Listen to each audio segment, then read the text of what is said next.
లేకుంటే రాజధాని పేరుతో భూములు కొట్టేసి ఏమి చేయకుండా ఉండే వ్యాపారం కానీ, రాజధాని నిర్మితము, పోలవరం నిర్మితము, భూములు కట్టబెట్టే కార్యక్రమము, ఇసుక, మైను, మద్యము, సారాయి, మరొకటి ఇవన్నీ కలిపితే కనీసం అంటే ఆయన దిగిపోయేదలికి 1,00,000 కోట్ల రూపాయలు వెనకేసుకునేదానికి స్కెచ్ రెడీ.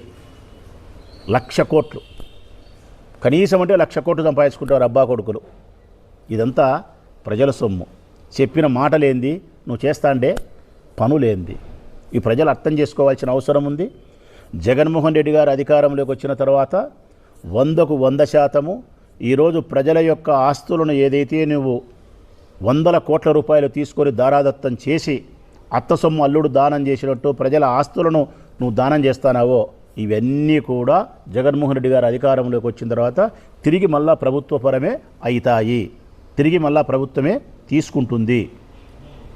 దీని మీద సుప్రీంకోర్టు చెప్పిన ప్రకారం 571 జీవో ప్రకారం ప్రభుత్వానికి సంబంధించినటువంటి భూములను, ఆస్తులను ప్రైవేటు సంస్థలకు ఇవ్వకూడదనే ఈ జీవో ప్రకారం సుప్రీంకోర్టు ఇచ్చిన ఆదేశాల ప్రకారం తిరిగి అన్నీ మళ్ళా ప్రజల ఆస్తులను ప్రజలకే చెందేటట్టు మా ప్రభుత్వం వచ్చిన తర్వాత జరుగుతుంది.